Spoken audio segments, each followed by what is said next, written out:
বাংলাদেশ আর বাংলাদেশের বাইরে পৃথিবীর বিভিন্ন প্রান্তে যেখান থেকে চ্যানেল আই দেখছেন, আপনাদের সকলকে সাদর আমন্ত্রণ তৃতীয় মাত্রা দেখবার জন্য। প্রিয় দর্শক, বাংলাদেশের মৎস্য সম্পদ, বাংলাদেশে যে সকল সম্পদ রয়েছে তার মধ্যে একটি উল্লেখযোগ্য সম্পদ, এবং ফাও আর জাতিসংঘের রিপোর্ট অনুযায়ী বাংলাদেশ এখন পৃথিবীতে মৎস্য উৎপাদনে 4 নম্বরে রয়েছে। 1 নম্বর থেকে খুব বেশি দূরে নয়, আমরা সবাই জানি। এবং মৎস্য সম্পদ ঘিরে নানা ধরনের সমস্যা রয়েছে, এর উন্নয়নে সম্ভাবনা যেমন রয়েছে তেমনটাই। এবং সাম্প্রতিককালে মায়ানমার এবং ভারতের সঙ্গে যে সমুদ্র সীমানা বিরোধ এবং তার নিষ্পত্তি এবং তাতে বাংলাদেশের অর্জনের ফলে এই সম্পদের ক্ষেত্রে সম্ভাবনা আরও বিস্তৃত হয়েছে।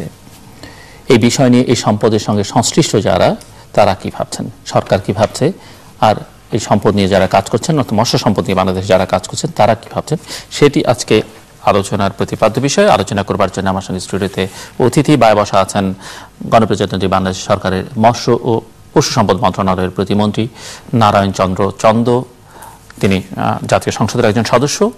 আর আমার ডানে রয়েছেন বঙ্গবন্ধু মৎস্যজীবী পরিষদের প্রেসিডেন্ট নাসিরউদ্দিন ফেরদৌস। স্বাগত আপনাদের দুজনকে স্টুডিওতে।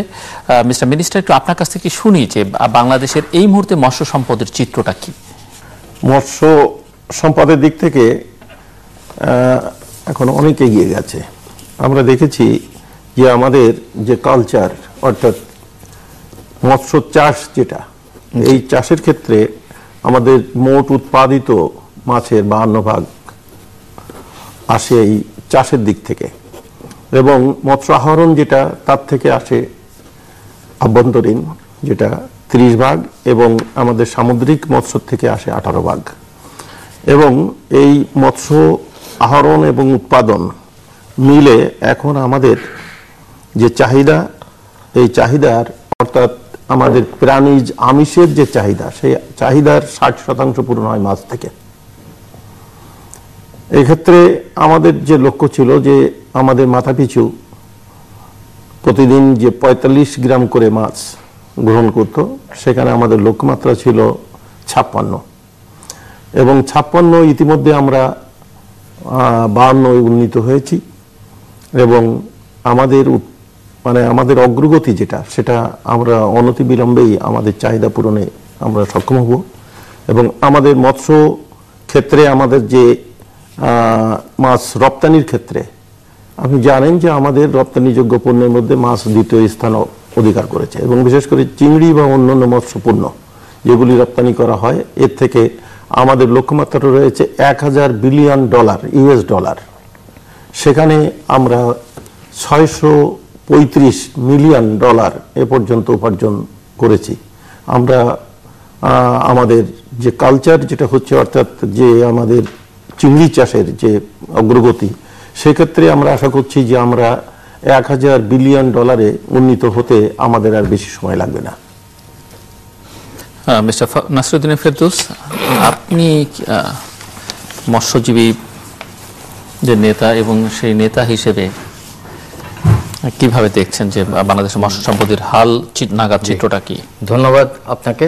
আমি প্রারম্ভেই আন্তরিকভাবে স্মরণ করছি বঙ্গবন্ধু শেখ মুজিবুর রহমানকে, যিনি 26শে মার্চ তারিখে স্বাধীনতা ঘোষণা করেছেন, এবং সাথে সাথে আমি জিয়া রহমানকে শ্রদ্ধা করে স্মরণ করি, উনি 27 তারিখে বঙ্গবন্ধুর ঘোষণাপত্র পাঠ করেছেন। তোর জন্য এখন আমি মাননীয় মন্ত্রী মহোদয়ের মাধ্যমে আমি মাননীয় প্রধানমন্ত্রীকে ধন্যবাদ জানাই এবং অভিনন্দন জানাই যে এবার আমরা বাংলাদেশ বিশ্বের মৎস্য উৎপাদনে 4র্থ স্থান দখল করেছে। তার মধ্যে এর মধ্যে বাংলাদেশ ফিশারিজ ডেভেলপমেন্ট কর্পোরেশন, এটা অবশ্য মিঠা পানির উৎপাদন, আমি আসছি, এবং বাংলাদেশ ফিশারিজ ডেভেলপমেন্ট কর্পোরেশন আমার ডাইরেক্টরেট অফ ফিশারিজের অবদান সবচেয়ে বেশি। সাথে সাথে আমি চ্যানেল আইকেও এর সাথে সম্পৃক্ত করতে চাই, বিশেষ করে টিভি ব্যক্তিত্ব চ্যানেল আই কর্ণধার শাইখ সিরাজকে। ওনাকে দেখেছি আমরা প্রত্যন্ত অঞ্চলে গিয়ে মাছের কি সমস্যা, কিভাবে সমাধান করতে হবে, সেগুলা করার পরিপ্রেক্ষিতে সরকারের দৃষ্টি আকর্ষিত হওয়ায় সাথে সাথে সেই পদক্ষেপ নিয়েছেন। তাই আমি ওনাকেও ধন্যবাদ জানাতে চাই। আপনি যেটা বলেছেন, আমাদের যে 4র্থ স্থান অধিকার করেছি, সেটা শুধু মিষ্টি পানি সামুদ্রিক মাছ এখনো আমরা ক্যালকুলেশনে আনা হয়নি। ফাও অফ ইউনাইটেড নেশনস যে প্রতিবেদন দিয়েছে তার মধ্যে আমরা চতুর্থ স্থান। আমাদের যে যে স্বল্প জায়গা আছে সেই স্বল্প জায়গায় কত বলছেন আপনি ফাওয়ের হিসাব অনুযায়ী? ফাওয়ের চতুর্থ স্থান পেয়েছি আমরা। না, সেটি তো মিঠা পানির মাছ। মিঠা পানির মাছ। সমুদ্রে মাছের অর্জনের দিক থেকে বাংলাদেশের অবস্থান 25-এ ফাওয়ের হিসাব অনুযায়ী। ফাওয়ের হিসাব অনুযায়ী কিন্তু আমরা কিন্তু সেটাই আমি পরবর্তীতে আসছি। যদি সেটা আমরা এগোতে পারি তাহলে আমরা কিন্তু 1 নম্বরে যেতে পারি। সেজন্য আমি বলছি আমাদের যে সীমিত স্থান 54,000 বর্গমাইল, আমাদের এই 54,000 বর্গমাইল, কিন্তু মায়ানমার কিন্তু আমাদের চাইতে প্রায় 4 গুণ বড়, এবং ভারত কিন্তু আমাদের চাইতে প্রায় 40 গুণ বড়, চায়না আমাদের থেকে 50 থেকে 60 গুণ বড়, তারপরেও তারা প্রথম স্থান অধিকার করেছে। তাহলে আমাদের বর্তমান সরকারের সুপরিকল্পিত দৃষ্টিভঙ্গি এবং পরিকল্পনা অনুযায়ী যদি চলতে পারি আমরা হয়তো বা এগুতে পারবো। কিন্তু এখানে কিন্তু সামুদ্রিক মাছটাকে ধরা হয়নি, তাই সমুদ্র বিজয় হয়েছে। আমরা কিন্তু ঢাকা স্টেডিয়ামে গিয়ে ঢাকঢোল পিটাই এবং বাজি ফুটাই, কিন্তু সেখানে সীমাবদ্ধ না রেখে সমুদ্র বিজয়টাকে সত্যিকার অর্থ এখন তাছাড়া প্রমাণিত হয়েছে মৎস্য চাষ এবং মৎস্য আহরণ, বিশেষ করে সমুদ্রের মৎস্য আহরণগুলো থেকে আমরা কিন্তু অনেক কিছু অর্জন করতে পারি। যেরকম ধরেন কিছুদিন আগে আমি একটা কাগজে আর্টিকেল লিখেছি, যেটা বাংলাদেশ প্রতিদিন, প্রথম আলো, ভোরের কাগজ, হাজারিকা এবং অন্যান্য পেপারে উঠেছে।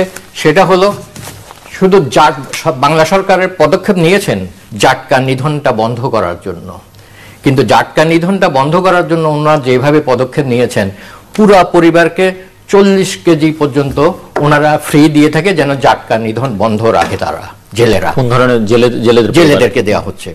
তো এখন আপনি নিশ্চয় জানেন এবং শ্রদ্ধা মৎস্যজীবীরাও জানেন, সরকার নিশ্চয় বোধগম্য হবে একটা পরিবারে 4-5 জন থাকলে সারা মাসে 40 কেজি দিয়ে কিছু হয় না, অটোমেটিকলি তারা চুরির জন্য হাত বাড়ায়। সেই জায়গায় যদি সরকার 40 জায়গা যদি 150 কেজি করে চাল দেয় এবং 2000 টাকা করে অনুদান দিয়ে থাকে, তারা হয়তো বা তা করবে না। তাই তাদেরকে সেই জাটকা নিধন থেকে বন্ধ করে, এখন জাটকা নিধন বন্ধ করা গেলেই আমার হিসাব মধ্যে যেটা আমি কাগজে লিখেছি, সেটা আরো 12 থেকে 13 লক্ষ টন বাড়তি ইলিশ মাছ আসতে পারে। আমি কিছুদিন আগে কাগজেও লিখেছি এবং আপনাদের টিভি থেকে শুরু করে বেশ কয়েকটা টিভিতে লিখেছি। সেটা হলো এখন ব্রেকিশ ওয়াটার, দ্যাট ইজ কম লবণাক্ত পানিতে সাধারণত ইলিশ মাছরা সমুদ্র থেকে ডিম পাড়তে আসে।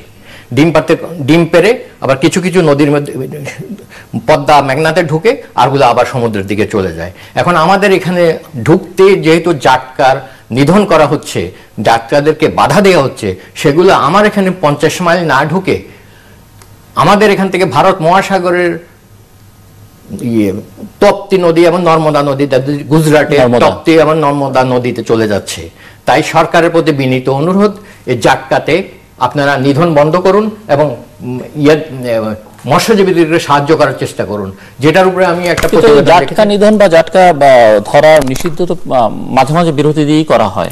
হ্যাঁ, যখন ডিমটা থাকে পেটে, যখন ডিমটা থাকে তখন তারা ডিম ছাড়তে পারে এবং বিচরণ করতে পারে, কিন্তু সেই সময়ে জাটকা নিধনের জন্য আমরা আমাদের আড়তদাররা এবং যারা টাকা দিয়ে ব্যবসা করে মাছের, তারা জেলেদেরকে টাকা দেয়। এখন 40 কেজি যদি চাল একটা গরিব কৃষককে দিয়ে থাকেন, অটোমেটিক্যালি সে চুরি করতে যাবেই।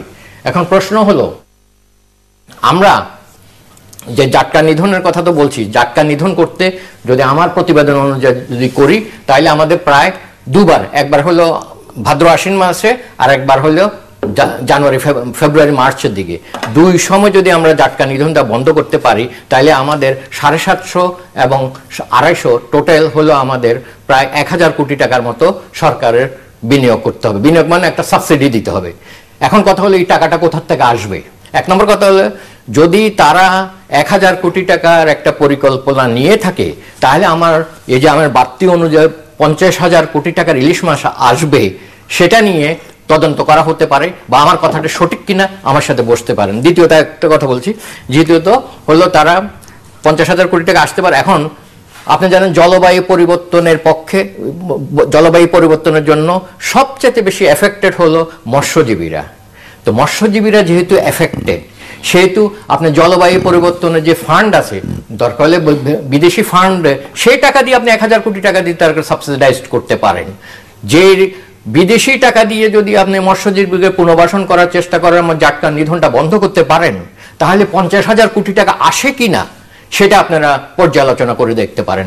এবং 50,000 কোটি টাকা যদি আপনার বাড়তি আয় হয় দেশের, তাহলে জিডিপি 1% থেকে 2% বাড়ে কিনা সেটা নিয়ে আমরা বিবেচনা করতে পারেন বলে আমি আশা করছি। একটু শুনে নিই মিস্টার মিনিস্টার, বেশ কিছু প্রসঙ্গ নিয়ে রেইজ করলেন, কিছু অভিযোগ, কিছু সম্ভাবনা। এটা আমি আপনাদেরকে বলি যে আপনারা জানেন যে 1971 সালে আমাদের মহান মুক্তিযুদ্ধের পরপরই সর্বকালের সর্বশ্রেষ্ঠ বাঙালি জাতির পিতা বঙ্গবন্ধু শেখ মুজিবুর রহমান 1972 সালে বলেছিলেন যে মাছ হবে আমাদের অন্যতম রপ্তানিযোগ্য পণ্য, এবং যেহেতু আমরা মাছে ভাতে বাঙালি, এই বিষয়টিকে ভিত্তি করে আমাদের যে নির্বাচনী প্রচারণা এবং জাতির জনকের সুযোগ্য কন্যা জননেত্রী শেখ হাসিনা তার সরকারের যে অঙ্গীকার এবং আমাদের নির্বাচনী ইস্তেহারে যে অঙ্গীকার ছিল, সেই অঙ্গীকারকে লক্ষ্য রেখে আমরা এগিয়ে যাচ্ছি। উনি যে প্রশ্নটা উঠাইছেন, প্রশ্নটা স্বাভাবিক, আমরা এটা চিন্তা ভাবনা করছি। এবং আপনারা জানেন যে আমাদের কিছু সময় নির্ধারণ করা হয়েছে ইলিশের জন্য। ইলিশের একটি প্রজনন টাইম যেটা হচ্ছে আশ্বিনের পূর্ণিমার দিন এবং তার পূর্বের 3 দিন এবং পরবর্তী 7 দিন, মোট 11 দিন। এই সময়টা সাধারণভাবে অধিকাংশ মা ইলিশ সেটা এই উপরে চলে আসে আপনার সমুদ্রের থেকে, এসে এরা ডিম পাড়ায় এবং এই ডিম ছাড়ার যে স্থানগুলিকে নির্ধারণ করা হয়েছে, এই সময়টাকে কিন্তু পুরোপুরি মাছ ধরা বন্ধ করে দেওয়া হচ্ছে, মাছ বিক্রি বন্ধ করে দেওয়া হচ্ছে, দিয়ে যাতে মা ইলিশ ডিমটা ছাড়তে পারে নিরাপদে, এই ব্যবস্থা রাখা হয়েছে। ঠিক তেমনিভাবে এই ডিম ছাড়ার পর যে বাচ্চা মাছ, যেটাকে জাটকা বলা হয়, এই জাটকার একটা টাইম বা সময় আছে, এই সময়টাকে নির্ধারণ করা হয়েছে। এই সময়টা মাছ ধরা নিষিদ্ধ করা হয়েছে এবং এই সময়ে যারা মৎস্যজীবী, বিশেষ করে এই ইলিশ যারা আহরণ করে, তাদের জন্য এখন পরিবার প্রতি 40 কেজি করে মাসে দিচ্ছে। এটা কিন্তু পূর্বে 10 কেজি দেওয়া হতো এবং পূর্বে আমরা দেখেছি যে 6,906 মেট্রিক টন পূর্বের সরকারের সময়ে তখন দেওয়া হয়েছিল, কিন্তু আমাদের এই সরকারের সময় সে 1,22,925 মেট্রিক টন চাউল দেওয়া হয়েছে।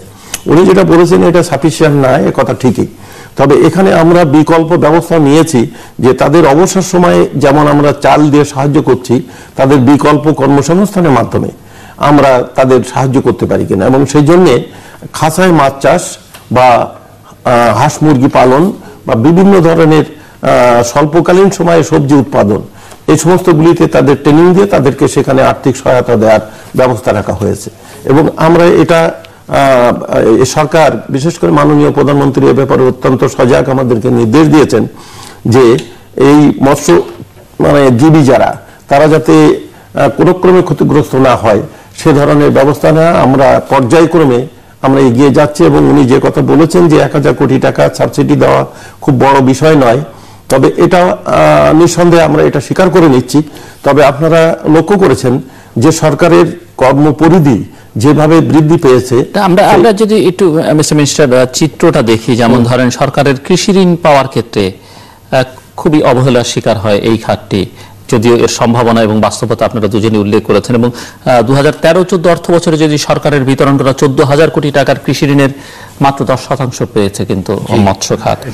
এবং আমরা যদি দেখি যে ধান পাট রাখার জন্য সরকারি গুদাম আছে, কিন্তু মাছ চাষিদের জন্য কিন্তু কোনো হিমাগার নেই। তো এ থেকে কি অ্যাটিটিউডটা বোঝা যায় না? বা আমরা এই বিষয়টি ইতিমধ্যে আলোচনা হয়েছে এবং আমরা ঋণের ব্যাপারটি কৃষির ক্ষেত্রে যেভাবে দেওয়া হচ্ছে সহজ, এবং আমরা সহজ এবং সুলভে, অর্থাৎ হয়তো সুদমুক্ত অথবা স্বল্প সুদে দেওয়ার জন্য আমরা প্রস্তাব দিয়েছি এবং এই বিষয়টি মাননীয় প্রধানমন্ত্রীর দৃষ্টি আকর্ষণ করেছি। এবং মাছ সংরক্ষণের জন্য যেটা আপনি বলছেন যে এটা সংরক্ষণের জন্য যে ব্যবস্থা, এই ব্যবস্থার দিকেও আমরা জোর দিয়েছি। আমি মনে করি যে বিষয়টি নিয়ে মাননীয় প্রধানমন্ত্রী বা সরকার এই বিষয়টিকে গুরুত্ব দিচ্ছেন এবং আমরা একটা সলিউশনে বা এর একটা নীতি নির্ধারণে আমরা অনতিবিলম্বে এগিয়ে যেতে পারবো। এবং কৃষকদের যে ঋণের প্রয়োজন, এটা আমরা অত্যন্ত স্পষ্টভাবে অনুভব করেছি। এবং এই ঋণ দিতে পারলে মাছ উৎপাদনের ক্ষেত্রে কিন্তু আরো অধিক সম্ভাবনা আমাদের এখনো সামনে আমরা দেখতে পাচ্ছি।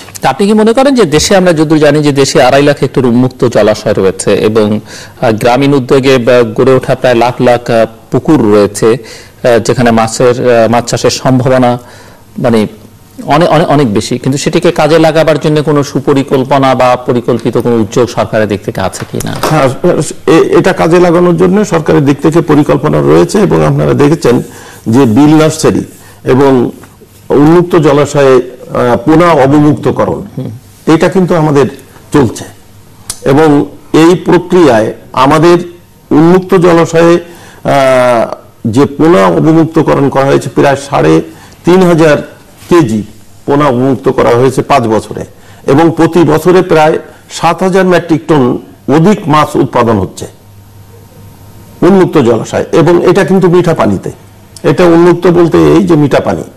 এবং আমাদের যে সমস্ত রয়েছে জলাশয়গুলি রয়েছে অন্যান্য, সেখানে আমাদের যে উৎপাদন বৃদ্ধি পেয়েছে প্রায় বছরে 2,000 মেট্রিক টন।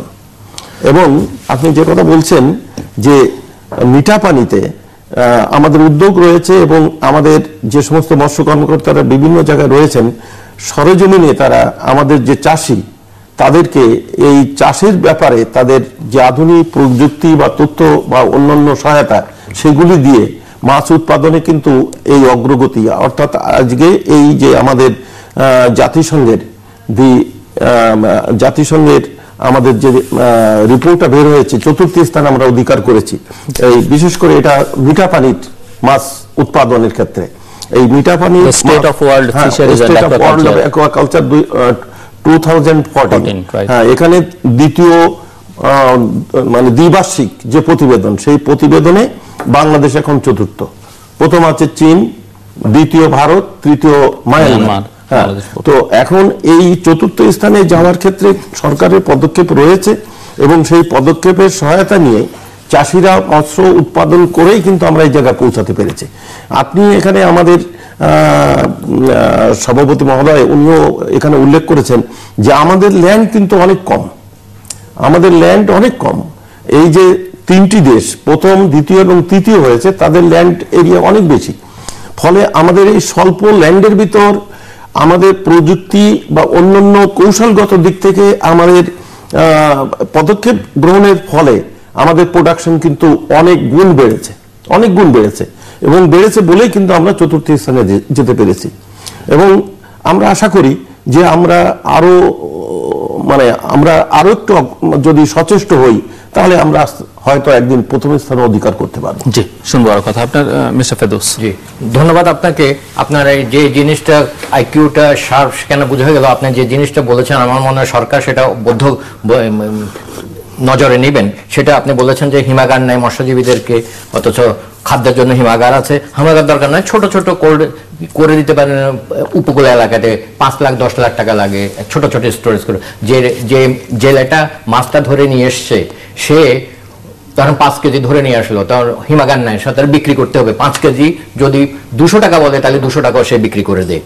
তো সেজন্য সে যদি হিমাগারে রেখে দিতে পারে, কালকে সে গঞ্জে গিয়ে সেটা মিনিমাম 500 থেকে 700 টাকা বিক্রি করতে পারে। তার মানে 500 টাকা যদি বিক্রি করতে পারে 15,000 টাকা বছর সে আর্ন করতে পারে, মাসে আর্ন করতে পারে। তাহলে এই যে আমাদের ঢাকা শহরের যে বস্তিবাসীরা তারা কিন্তু গ্রাম থেকে আসছে, সেখানে কোনো ইনকাম নেয় বলে তারা এখানে এসছে। আপনারা যদি সেরকম হিমাগার করে দেন, আপনারা যদি সেরকম ঋণের ব্যবস্থা করে দিতে পারেন, তারা সেখানেই থাকবে এবং সেখানে যে মৎস্যজীবী হয়ে বা মৎস্য কেরিয়ার হয়ে বা শুটকি পরিবার শুটকি বানিয়েও সেখানে থাকতে পারে।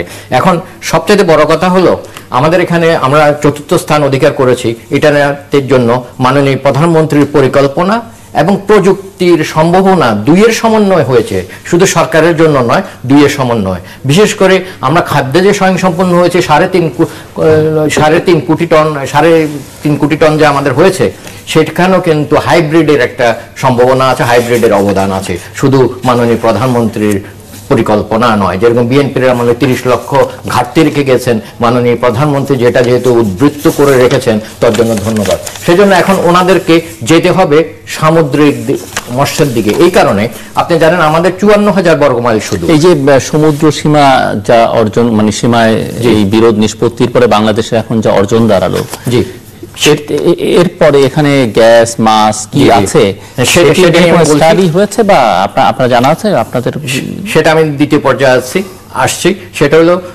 আমাদের এখানে যে 54,000 বর্গমাইল, আপনারা জানেন যে প্রত্যেক বছর 1% করে জমি কমে যাচ্ছে। কেউ বাড়ি করছে, কেউ ইন্ডাস্ট্রি করছে। 20 বছর পর 20% কমে যাবে। এবং জলবায়ু পরিবর্তনের পরিপ্রেক্ষিতে সমুদ্র পৃষ্ঠ যদি উপরের দিকে উঠে যায় তাহলে আমাদের কি হবে? আমাদের 10% জমি চলে যাবে। তার মানে 30% যদি আমরা জলবায়ু পরিবর্তনের পরিপ্রেক্ষিতে এবং বাড়িঘর করা, ইন্ডাস্ট্রি করার জন্য যদি চাষ জমি কমে যায় তাহলে আমাদের শুধু আর 54,000 থেকে 20,000 বর্গমাইল কমে যাবে। তো কমে গেলে তখন আমাদের কি হবে? তখনই আমাদেরকে যেতে হবে সমুদ্রের দিকে। কিন্তু সমুদ্রে তো আমরা বিজয় হয়েছে, তার জন্য কিন্তু আমি মাননীয় প্রধানমন্ত্রীকে ধন্যবাদ জানাই। উনি সমমত সার্ভে করা দেয়, সমমত সার্ভে জাহাজ নিয়ে আসে এবং সমমত আদালতে যাওয়ার জন্য। তো এখানে কিছু একটা প্রশ্ন আছে। প্রশ্নটা হলো, ধরুন এই যে আমি যে ম্যাপটা দেখাচ্ছি সেটা হলো ইন্টারনেট থেকে নেওয়া হয়েছে। সেই ম্যাপটি, সেই যেখানের মধ্যে ভারতের সাথে আমরা জয় হয়েছে আমার, কিন্তু মায়ানমারের সাথে আমরা সম্পূর্ণভাবে পাইনি। পাইনি মানে কি? যেটা 2008 সালে যেটা আমরা আশা করেছিলাম, প্রত্যাশা করেছিলাম 2008 সালে যে এই ব্লকগুলো আমরা টেন্ডার দিব, কিন্তু মায়ানমারের বিরোধিতার কারণে আমরা পাইনি। সেজন্য আদালতের রায় অনুযায়ী আমরা সেটা পাইনি। তো যেহেতু পাইনি, এখন যে যতদূরে আমার আছে সেখানে আমাদের মৎস্য আহরণের জন্য যাওয়া উচিত। তাই মাননীয় প্রধানমন্ত্রীর কাছে আমার অনুরোধ, এখন মৎস্য আহরণের যদি মেরিন ফিশ যদি যেতে পারেন সবচেয়ে ভালো হবে। সেজন্য এখন আপনারা এটাও জানেন, কাগজে এসছে এবং আপনারা নিউজেও দিয়েছেন, আমাদের বিদেশি জাহাজরা এসে আমাদের মৎস্য চুরি করছে। সেজন্য আমাদের যে নেভিটা আছে, এই আমরা তো হাজার হাজার কোটি টাকার কিন্তু অস্ত্র কিনি সেনাবাহিনীর জন্য, তাহলে নেভির জন্য যদি স্পেশালি আমাদের সমুদ্রটাকে রক্ষা করার জন্য যদি আমরা কিনি তাহলে আমাদের আরো হাজার হাজার কোটি টাকা করা হয়েছে। না, যেটা করা হয়েছে সেটা নিয়ে আমি কোনো বিতর্কে যাচ্ছি না। ইদানিং আমরা যেটা জানতে পেরেছি করা হয়েছে সাবমেরিন দিয়ে মৎস্য সংরক্ষণ করা যায় না। আচ্ছা যাক, সাবমেরিন কেন করেছে, কি করেছে, কার সাথে যুদ্ধ করবে সে বিতর্কে আমি যাব না। আমার কথা হলো, এমন বিদেশে যেরকম ওই এয়ারক্রাফট ক্যারিয়ার আছে যেটার মধ্যে যুদ্ধ জাহাজ আসে, আমার তো যুদ্ধ করার দরকার নাই। আমার সমুদ্রটা রক্ষা করার জন্য একটা হেলিকপ্টার ক্যারিয়ার যদি আমরা করে নিতে পারি, যেটা এখানে 4টা হেলিকপ্টার থাকবে, সারা বছর সে সমুদ্রের মধ্যেই থাকবে এবং সারা বছর সমুদ্রটা রক্ষা করবে। কারণ আপনি তো নিজেই তো স্বীকার করছেন যে আপনারটা চুরি হয়ে যাচ্ছে। তো যেহেতু চুরি হয়ে যাচ্ছে, সুতরাং আপনাকে রক্ষা করার জন্য এখন নেভিকে একটু ভালো সমরাস্ত্র দিয়ে, বিশেষ করে হেলিকপ্টার দিয়ে, যেটার মধ্যে মিসাইল আছে আমি সেটাও জানি, তো সেটা সংরক্ষণ করা উচিত। একটা সিম্পল আমি একটা গল্প দিয়ে বলি। আজ থেকে 257 বছর আগে, অর্থাৎ 1757 সালের আগে, ওই তখন নবাব সিরাজউদ্দৌলার নানা ছিল আলিবর্দী খান। আলিবর্দী খানের কাছে ইস্ট ইন্ডিয়া কোম্পানি এসেছিল যে আমরা এখানে একটা বাণিজ্য করার জন্য আসবো, আমাদের একটা ছোট্ট জায়গা দেন। সেই জায়গাটা উনি দিয়েছিলেন গঙ্গার ধারে, যেখানে সাধারণ মানুষ যেত না। তো সুতরাং কিন্তু নবাব সিরাজউদ্দৌলা এবং আলিবর্দী খান ছিলেন কিন্তু এখান থেকে 60 কিলোমিটার দূরে মুর্শিদাবাদে। তো যেহেতু এখানে কোনো লোকালয় ছিল না, মানুষের আসা যাওয়া ছিল না, সেজন্য তারা অস্ত্র এনেছে, কামান এনেছে, একদিন তারা প্রতিহত করার চেষ্টা করেছে যে নবাবকে। ঠিক সেরকম বঙ্গোপসাগরে কোন জাহাজ আসছে কি আসছে না, সেটা আমাদের নেভি কতকুর পর্যালোচনা করে কি করে না সে বিতর্কে আমি যাব না। আপনি যদি মৎস্যজীবীদেরকে যদি পুনর্বাসন করতে পারেন, তাদেরকে যে আমাদের সঞ্চালন সাহেব যে কথাটা বলেছেন যে তাদেরকে সঠিকভাবে ঋণ যদি দেওয়া হইতে পারে, সেই ঋণ পেলে তারা বে অফ বেঙ্গলকে জালের মতো ছাইয়ে দিতে পারে। তারা সারা বে অফ বেঙ্গলে সারাক্ষণ আসা যাওয়া করবে। সারাক্ষণ যদি আসা যাওয়া করে, সে মুর্শিদাবাদের মতো সে 40 মাইল দূরে যে খবর দিতে হবে না, তার চট্টগ্রামে এসে খবর দিতে পারে যে নতুন জাহাজ এসছে। তাই মাননীয় প্রধানমন্ত্রীর কাছে আমার বিনীত অনুরোধ, যে সমুদ্রটা আপনারা পেয়েছেন সেই সমুদ্রটা এখন সুরক্ষার জন্য এবং সংরক্ষণ করার জন্য করুন, কিন্তু আলিবর্দী খানের মতো সেই ভুলটা আপনারা করবেন না বলে আমি প্রত্যাশা করছি। নারায়ণ চন্দ্র। হ্যাঁ, উনি যে কথা বলেছেন ঠিকই, তবে এটা নিশ্চয়ই আপনি জানেন যে ইতিমধ্যে আমাদের নেভি অত্যন্ত সুদক্ষভাবে কিন্তু এই যে মৎস্য সম্পদ সেটাকে রক্ষা করছে। ইতিমধ্যে এই কিছুদিনের ভিতর কয়েকটি বিদেশি জাহাজ তারা আটক করেছে এবং পূর্বে যে অবস্থায় ছিল সেখানে কিন্তু আমাদের সুরক্ষার কোনো ব্যবস্থাই এক প্রকার ছিল না। মাননীয় প্রধানমন্ত্রী তিনি ক্ষমতা আসার পর একাধিক জাহাজ কিনেছেন এবং আমাদের যে সমুদ্র এটা কিন্তু অত্যন্ত রাফ। এখানে একটা মৌসুম যেখান আপনার মার্চ এপ্রিল থেকে শুরু করে একেবারে অক্টোবর পর্যন্ত এই মৌসুমটা কিন্তু অত্যন্ত রাফ থাকে এবং এই রাফ মৌসুমে এখানে চলাচল করার জন্য যে হেলিকপ্টারের কথা যেটা বলছেন সবসময় কিন্তু এটা সুইটেবল হবে না, কারণ যে মৌসুম ওই পরিবেশের ভিতর কিন্তু হেলিকপ্টারও চলতে পারবে না এবং যার জন্য আমাদের সেই সময়ে যে জাহাজগুলি কার্যকরী থাকতে পারে সে ব্যবস্থা নেওয়া হয়েছে এবং এই সমুদ্র সীমাও রয়েছে বিস্তীর্ণ, সেটাকে সুরক্ষার জন্য ইতিমধ্যে আমাদের নেভি, কোস্টাল গার্ড এরা অত্যন্ত সচেতন এবং সক্রিয় এবং আমাদের একেবারে পশ্চিম থেকে আরম্ভ করে একেবারে সেই ভারতের সীমানার থেকে আরম্ভ করে মায়ানমার পর্যন্ত এখানে এখন বিস্তীর্ণ এলাকায় যথেষ্ট পরিমাণে আমাদের যে পাহারা বা টহল যেটা সেটাকে অনেক বেশি কার্যকর করা হয়েছে। তবে আপনি যে কথা বলছেন এটা আমরাও মানি যে এটাকে আরো বেশি কার্যকর করতে হবে।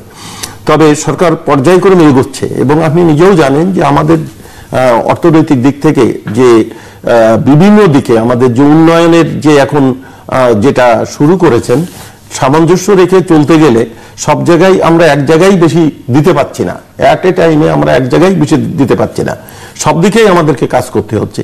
তো সামঞ্জস্য রেখে এখানে এগিয়ে যাচ্ছে এবং এই এগোনোটাকে আমরা আরো কার্যকরী করতে চাই। আপনি ইতিমধ্যে আপনাকে জ্ঞাত করাতে চাই যে মাননীয় প্রধানমন্ত্রী ইতিমধ্যে কিন্তু সমুদ্রে আমাদের কি মাছ আছে এটা গবেষণা করা দরকার। হ্যাঁ, এবং এই গবেষণার জন্য কিন্তু আমাদের একটি জাহাজ অলরেডি আমরা তৈরি করতে দিয়েছি, যেটাই মার্চের দিকে ওইটা ডেলিভারি দেবে। আমি সেই অক্টোবর মাসের আমি নিজেই সে জাহাজ দেখতে গিয়েছিলাম, জাহাজ এর ইঞ্জিন সেট হচ্ছে, জাহাজ প্রায় কমপ্লিটের পথে, মার্চের ভিতর ওরা এটা ডেলিভারি দেবে। তারপরেও কিন্তু আমরা জানি যে একটা জাহাজ এই সার্ভে করে পারবে না, এত মানে ব্যাপৃত এলাকা এটা পারবে না, আমাদের আরো জাহাজের দরকার হবে। কিন্তু আমরা এট এ টাইমে সবগুলি করতে পারছি না, আমরা পর্যায়ক্রমে সেদিকে এগোবো এবং এই মৎস্য সম্পদ আহরণ করতে গেলে যে কথাটি বলা হচ্ছে যে আহরণ করতে গেলে আগে আমাদের মৎস্য সম্পদ সম্পর্কে আমাদের জরিপ করে নিতে হবে, আমাদের মৎস্য সম্পদ কি আছে এবং এই মৎস্য সম্পদ কি পরিমাণ আমরা আহরণ করলে সম্পদের যে উৎস সেই উৎসটা যাতে নিশ্চিত থাকে সেটাও আমাদেরকে দেখতে হবে। কারণ আমরা আহরণ করে যে এটাকে যদি নিঃশেষ করে দিই তাহলে একটা সময় যেয়ে কিন্তু আমরা সমুদ্র মাছ আর পাবো না, যেটা আমাদের সমুদ্র বাদেও আমাদের ন্যাচারাল যে সমস্ত প্রাকৃতিক উৎসগুলি সেগুলিতে যেমন আমাদের অনেক মাছ কিন্তু হারাই গেছে। এই হারানো মাছগুলিকে রক্ষা করার জন্য কিন্তু আমাদের এখানে করা হয়েছে, আমার অভয় আশ্রম করা হয়েছে এবং অনেক অভয় আশ্রম আমাদের এ পর্যন্ত যে অভয় আশ্রম করা হয়েছে সে অভয় আশ্রমের মাধ্যমে হারিয়ে যাওয়া বিভিন্ন মাছ যেমন চিতল মাছ, বোয়াল মাছ বা এই যে বাইন মাছ বা অন্যান্য মাছ যেগুলি এগুলি কিন্তু দেশি সটপুঁটি বা বিভিন্ন মাছ কিন্তু আমরা আবার রিটার্ন করানোর চেষ্টা করতে পেরেছি। অতএব আমাদেরকে লক্ষ্য রাখতে হবে যে আমরা মাছ কিভাবে আহরণ করছি, আমাদের মাছের উৎপাদন কি, মাছের উৎপাদনের উৎসটা কি, সেই উৎস থেকে প্রতি বছর কি পরিমাণ উৎপাদিত হতে পারে এবং সেই উৎপাদনের সঙ্গে সামঞ্জস্য রেখে আমাদের আহরণ করতে হবে। তাহলে কিন্তু আমাদের এই সম্পদটার একটা লংজিভিটি থাকবে এবং ধারাবাহিকভাবে এই উৎপাদনটা আমরা কন্টিনিউ করে নিয়ে যেতে পারবো। আপনার কথার সাথে আমি কন্ট্রোমেলি বলছি, আপনার যে পদক্ষেপ নিয়েছেন সত্যি একটা প্রশংসনীয়, আমরা সেটা অস্বীকার করছি না। কিন্তু আপনার মাধ্যমে আমি মাননীয় প্রধানমন্ত্রীর কাছে দৃষ্টি আকর্ষণ করতে চাই, যেটা আমি কাগজের মাধ্যমে এবং প্রেস কনফারেন্স ডেকে পর্যন্ত বলে দিয়েছি, সেটা হলো আমাদের এখানে যত আছে গ্যাস তার 10 গুণ আছে মাছ।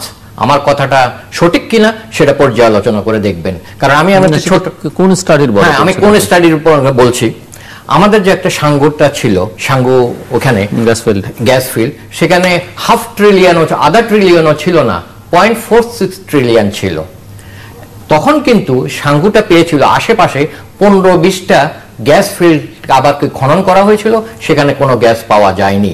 সূত্র মিনিস্ট্রি অফ গ্যাস এনার্জি। আমি তর্কের খাতিরে ধরে নিতে পারি মাননীয় সঞ্চালন মহোদয়, সাঙ্গুর মতো যদি আমরা একটা নয়, দুটো নয়, তিনটা নয়, আরো 4টা গ্যাসও ফিল্ড যদি আমরা পেয়ে থাকি, তাহলে আমরা পেয়ে থাকবো 2 ট্রিলিয়নের মতো। গতবার সাঙ্গুর সাথে যে এগ্রিমেন্ট হয়েছিল বিদেশিদের সাথে, তখন $3 করে 1000 CFT বিক্রি করেছিল। এখন যেহেতু আরো দাম বেড়েছে, $6 করে, $3 জায়গা $6 যদি আমরা ধরে থাকি, তাহলে 2 ট্রিলিয়নের দাম অনুমানিক তাদের শেয়ার টেয়ার নেওয়ার পর আমার এখানে 1 লক্ষ কোটি টাকার গ্যাস পাওয়া যায়। তো 1 লক্ষ কোটি টাকার মধ্যে তারা যদি 50% নিয়ে যায়, আমরা যদি 50,000 কোটি টাকা পেয়ে থাকি, গ্যাস তো এট এ টাইম উঠানো যায় না। সাঙ্গুটা যেরকম 15 থেকে 20 বছর আস্তে আস্তে করে উঠিয়েছে, আমরা যদি 2 ট্রিলিয়নও পেয়ে থাকি, তাহলে আমাকে আস্তে আস্তে 20 বছরে যদি আমরা উঠিয়ে নিই, তাহলে আমাদের প্রায় 5,000 কোটি টাকার গ্যাস ওখান থেকে নিতে পারবো। কিন্তু আমি আবার বলছি, আমার এখানে যদি জাটকা নিধনটা বন্ধ করা হয়, অন্যান্য সরকার পদক্ষেপ নিয়ে থাকেন, 50,000 কোটি টাকার বাড়তি ইলিশ মাছ পাওয়া যাবে। তো 50,000 কোটি টাকার বাড়তি ইলিশ মাছ যদি পাওয়া যায়, আর 5,000 কোটি টাকার যদি গ্যাস পাওয়া যায়, তাহলে নির্ধারিতভাবে আমি বলতে পারি যে 10 গুণ মাছ পাওয়া যাবে।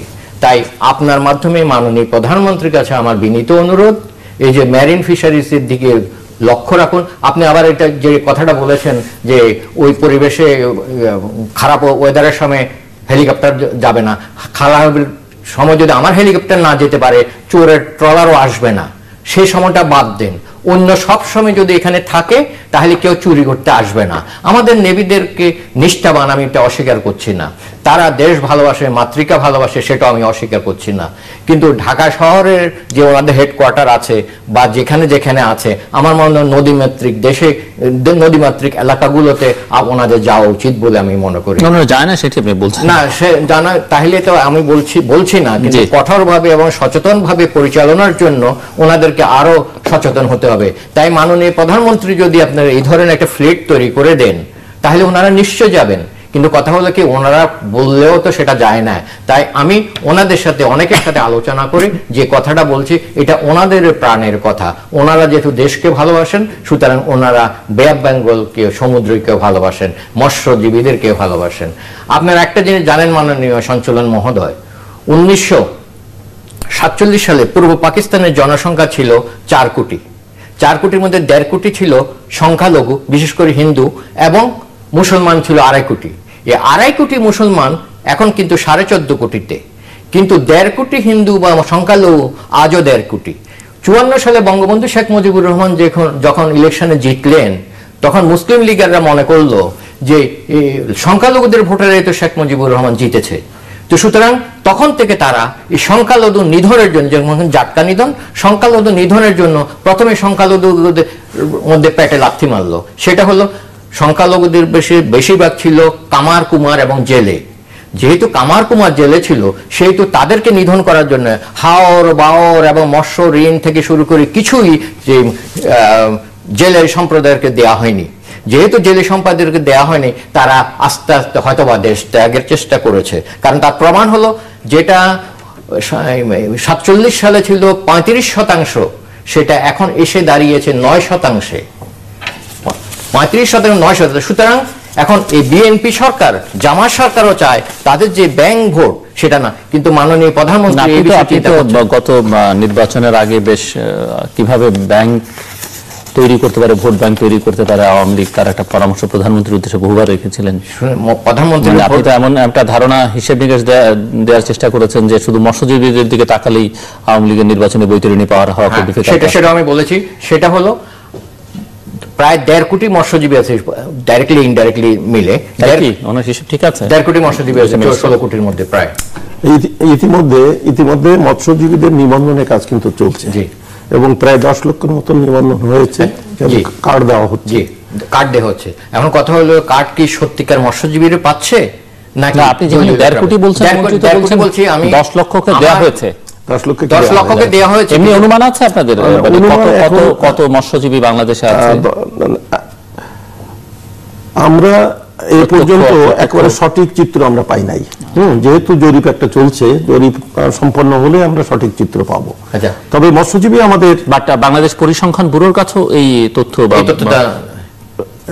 পরিকল্পনা কমিশনের কাছে সঠিক তথ্য নাই, কারণ এই ধরনের জরিপটা তবে আপনি যে কথা বলছেন যে এখানে যেটা বলছেন যে প্রকৃত মৎস্যজীবী, এটা আমরা চেষ্টা করছি সর্বস্তরে, এবং সেখানে নির্বাচিত প্রতিনিধি এবং সরকারি কর্মকর্তা এবং যারা বিশেষ করে মৎস্যজীবী তাদের যারা প্রতিনিধিত্ব করে তাদেরকে আমরা সব জায়গায় সজাগ করে দিয়েছি বা সচেতন করেছি যে তারা যেন প্রকৃত মৎস্যজীবী যারা তাদেরকেই নিবন্ধন হওয়ার সুযোগ করে দেয়, এবং যারা প্রকৃত মৎস্যজীবী নয় তারা যদি নিবন্ধিত হয় সেক্ষেত্রে তারা যেন প্রতিবাদ করে। এবং আমাদের কর্মকর্তাদেরকে স্পষ্টভাবে বলা হয়েছে যে বিষয়টি তারা সরজমিনে দেখে এর নিষ্পত্তি দেবেন।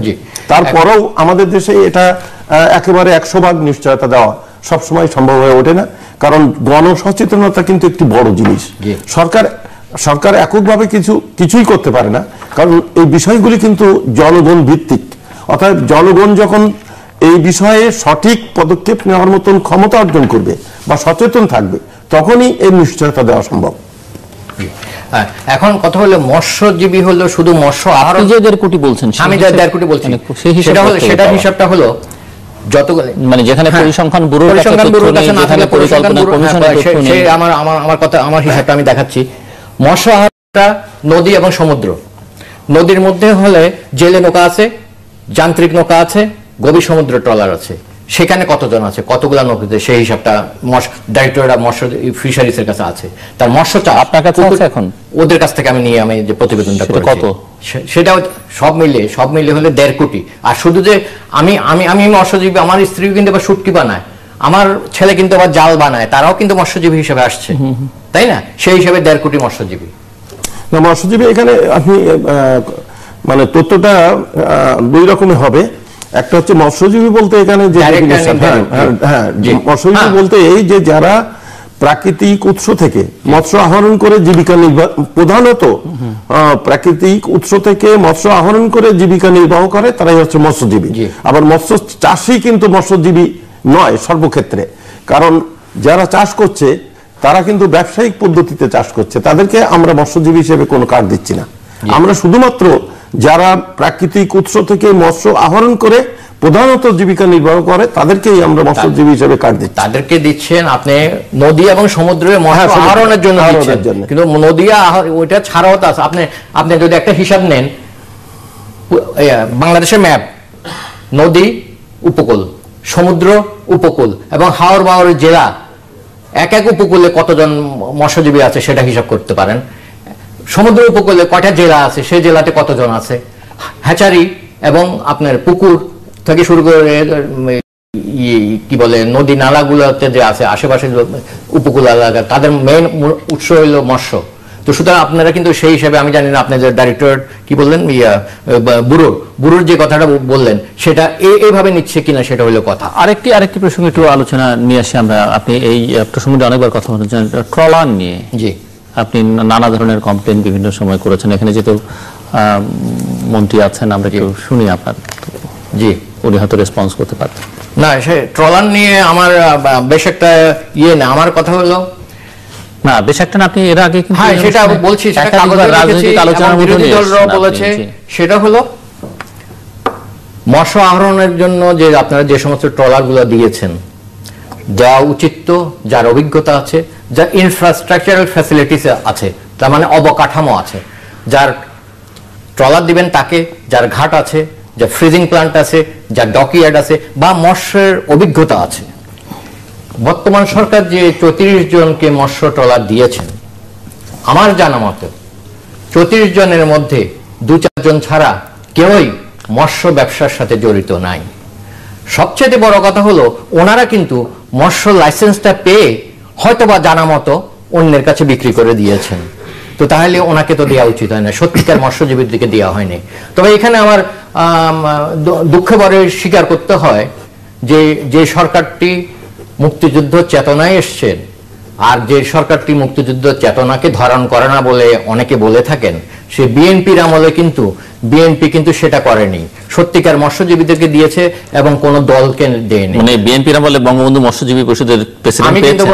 আমি কিন্তু বিএনপির আমলে পেয়েছি। জিয়াউর রহমান বা তখন মন্ত্রী ছিলেন ওবায়দুর রহমান, উনিও জানতেন যে আমি আওয়ামী লীগ ঘরানার লোক, তারপরেও কিন্তু আমি 4টি ট্রলারের লাইসেন্স পেয়েছিলাম। এখন কথা হলো আমিও, তারপরে ঢাকা ক্লাবের প্রেসিডেন্ট ছিল তান্না সাহেব, শেখ কামালের খুব ক্লোজেস্ট ফ্রেন্ড, সেটা ওবায়দুর রহমান সাহেব জানতো, জিয়াউর রহমান সাহেবও জানতো, উনিও পেয়েছেন। ঠিক সেরকম ভাবে দুঃখের সাথে বলতে হয় এখন না পাওয়া গেলে আমার কোনো ক্ষোভ নাই, আমি চাই মৎস্যজীবীদেরকে পুনর্বাসন করুন। কারণ জিয়াউর রহমানের আমলে যদি আমরা এখন যদি তারা বলে যে তখন স্বচ্ছতা ছিল, এখন স্বচ্ছতা নেই, তাহলে আমার কথাটা অস্বীকার করতে পারছি না আর কি। সেজন্য আমার বিনীত অনুরোধ, এবং সেটা আপনার জন্য দুঃখের একজন না, সেটা হলো তো আমি নিজের ব্যক্তিগতভাবে যদি চিন্তা করি সেজন্য, কিন্তু আমি যদি মৎস্য গোষ্ঠীর কথা চিন্তা করি সেটাতে আমার কোনো দুঃখ নেই। তো আপনি যে কথা বলেছেন যে মৎস্য ব্যবসার সঙ্গে জড়িত যারা, সাধারণভাবে তাদেরকেই দেওয়া হয় এবং আমরা সেভাবে সেই দৃষ্টিকোণ নিয়েই আমরা এগিয়ে যাচ্ছি। তো এখন অনেক ক্ষেত্রে দেখা যায় যে আপনার এই যে পরিস্থিতি যখন পরিবর্তন হচ্ছে, তখন কিন্তু পরিবর্তিত পরিস্থিতিতে অনেক নতুন লোকও কিন্তু ব্যবসার সঙ্গে সংযুক্ত হয়ে যায়। এবং যদি আমরা ধরি যে 20 বছর বা 25 বছর আগে মৎস্য চাষের সঙ্গে কতজন লোক জড়িত ছিলেন, এখন কিন্তু অধিকাংশ বলতে এই যে ব্যবসার একটা অত্যন্ত সুন্দর স্থান হচ্ছে কিন্তু মৎস্য ব্যবসা বা মৎস্য চাষ, আহরণ ইত্যাদি। এবং এই ক্ষেত্রে কিন্তু অনেক ঢাকার থেকেও চলে যাচ্ছে সব সেই অঞ্চলে মৎস্য চাষের জন্য, সেজন্য নতুন নতুন লোক কিন্তু আসছে। তবে আপনি যে কথা বলেছেন, আপনার কথা আমি এইটা ধরবো যে তারা ওই জাহাজটি সেই কাজে ব্যবহার করছেন কিনা, এবং তারা যদি ব্যবহার করেন তাহলে সেটা তখন কিন্তু দোষের থাকবে বলে আমি মনে করি। যদি না করেন তাহলে সেটা বাতিল করা উচিত বলে আমি মনে করি। সেটা আমাদের সে ধরনের অবশ্যই আমরা সেটা যদি দেখি তাহলে অবশ্যই আমরা সে ব্যবস্থা নেব। সঞ্চালন মহোদয়, আপনি যে কথাটা বলেছেন, আমার কোনো দুঃখ নেই। আমি ট্রলার, আমার যে ব্যবসা আছে, আমার চট্টগ্রামে ফিশ ফ্রিং আছে, ঘাট আছে, ব্যক্তিগত দুঃখের কথা ব্যক্তিগত, কিন্তু আপনারা মৎস্যজীবীদেরকে প্রেমী হিসেবে আপনার একটা, তাই আমি বিনীত অনুরোধ অন্তত মৎস্যজীবীকে পুনর্বাসন করা। আমরা অনুষ্ঠানের একেবারে শেষ প্রান্তে, আপনাকে আমি আরো 2 মিনিট সময় দিচ্ছি, যদি আপনি আর কিছু যোগ করতে চান বা বলতে চান সংশ্লিষ্ট বিষয়ে। জি, আপনি আর একটা কথা বলেছিলেন যে 14,000 কোটি টাকা সাধারণত দিয়েছিল, সেখান থেকে মৎস্যজীবীদের মাত্র 10% দেওয়া হয় আর কি। তো সুতরাং আমি সবসময় একটা কথা বলছি, মৎস্যজীবীদের পুনর্বাসন করান। মৎস্যজীবীকে যদি এখন আমাদের জিডিপি আরো 2% বাড়ানো সম্ভব যদি মৎস্য সম্পদটাকে নিয়ে আসেন, এবং মৎস্য সম্পদ আমরা এখন 4র্থ মিষ্টি পানির জন্য হয়েছি, সুতরাং মেরিন ফিশটা যদি আমরা নিই 1 নম্বর আসবো বলে মনে করি। আমার মনে হয় আপনারা প্রতিবেদন দেখেছেন এবং সেটা পর্যালোচনা করি আমার সাথে একমত হবেন বলে আমি মনে করি আর কি। তো এই ছিল আমার মিস্টার মিনিস্টার, কিছু কনক্লুড করবেন? আমি সর্বশেষ যে কথাটি বলবো যে জাতির পিতা বঙ্গবন্ধু শেখ মুজিবুর রহমানের সোনার বাংলা যে স্বপ্ন ছিল, সেই স্বপ্নকে পূরণে মৎস্য খাতকে আমাদের অবহেলা করলে চলবে না। মৎস্য খাত আমাদের একটা অত্যন্ত গুরুত্বপূর্ণ খাত, এবং এটাকে এগিয়ে নিয়ে যাওয়ার জন্য মাননীয় প্রধানমন্ত্রী যে পদক্ষেপ নিয়েছেন সেটাকে আরো সুদৃঢ় করার জন্য লোন সহ অন্যান্য ব্যবস্থাগুলিকে আরো যোগ্য উপযোগী করতে হবে, মৎস্যজীবীদের অনুকূলে আনতে হবে। সে ব্যাপারে আমরা সজাগ এবং আশা করব যে মাননীয় প্রধানমন্ত্রীর সুদক্ষ নেতৃত্বে আমরা সেই কাজটি সম্পন্ন করে বঙ্গবন্ধু সোনার বাংলা গড়ার স্বপ্নকে বাস্তবায়িত করতে পারবো। প্রিয় দর্শক, আমরা অনুষ্ঠানের শেষ প্রান্তে ইতিমধ্যে সম্পর্কে আপনারা লিখতে পারেন ডাকে, ইমেল, SMS এর মাধ্যমে, ইন্টারনেট, আমাদের অফিসিয়াল ওয়েবসাইট অথবা সোশ্যাল নেটওয়ার্কগুলোতে যেসব পেজ রয়েছে সেসব পেজে আপনাদের মতামত রাখতে পারেন। আর আপনাদের মতামতই আমাদের অনুষ্ঠান তৃতীয় মাত্রা আপনি দেখতে পাবেন না প্রতি বৃহস্পতিবার এবং শুক্রবার বাংলাদেশ মালা দুটোই, বুধবার দুপুর 11:30 এবং শুক্রবার দুপুর 1:05 দেখবার আমন্ত্রণ রইল। মিস্টার নাসিরউদ্দিন ফেরদৌস এবং মিস্টার নারায়ণ চন্দ্র চন্দ, অসংখ্য ধন্যবাদ আমাদের দুজনকেই এই আলোচনায় অংশগ্রহণ করবার জন্য। দর্শক মণ্ডলী, আমরা কথা বলছিলাম বাংলাদেশের মৎস্য সম্পদ নিয়ে, এবং আমরা সকলেই কম বেশি জানি যে বাংলাদেশের প্রাণী আমিষের 57% মেটে এই মাছ থেকেই। এবং অত্যন্ত আনন্দের বিষয় যে আন্তর্জাতিকভাবে এখন স্বীকার করে নেওয়া হচ্ছে যে মৎস্য উৎপাদনের দিক থেকে বাংলাদেশের অবস্থান 4র্থ স্থানে রয়েছে মিঠা পানির মাছের ক্ষেত্রে, এবং এই অবস্থান শীর্ষে যেতেও খুব বেশি সময় হয়তো নেবে না যদি সুষ্ঠু পরিকল্পনা এবং উদ্যোগ গ্রহণ করা হয়। সামুদ্রিক মাছ আহরণের ক্ষেত্রে বাংলাদেশের অবস্থান 25তম। তবে ভারত মিয়ানমারের সঙ্গে যে সমুদ্র বিরোধ ছিল সেটি মীমাংসার পর বঙ্গোপসাগর থেকে বাংলাদেশের মাছ আহরণ কয়েকগুণ বাড়তে পারে বলে অনেকেই মনে করেন এবং সমুদ্র জয়ের ফলে বাংলাদেশের বিপুল সম্পদ আহরণের যে সম্ভাবনা দেখা দিয়েছে তা এখনো কাজে লাগানো হয়নি। সেটি উদ্বেগের বিষয়, যদিও মন্ত্রী বলেছেন এটি নিয়ে গবেষণা করা দরকার এবং সেটি যথার্থই তিনি বলেছেন এবং এর জন্য জাহাজও নির্মাণ হচ্ছে, সেটি তিনি আমাদেরকে জানিয়েছেন।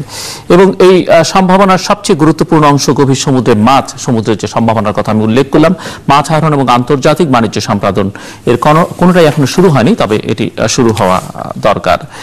এবং মৎস্য বিজ্ঞানীদের মতে সরকার যদি মাছ চাষে আরও মনোযোগী হয়, চাষিদের সহায়তা করে, তাহলে এদেশ বিশ্বের শীর্ষ মাছ উৎপাদনকারী দেশ হিসেবে পরিণত হতে খুব বেশি সময় নেবে না।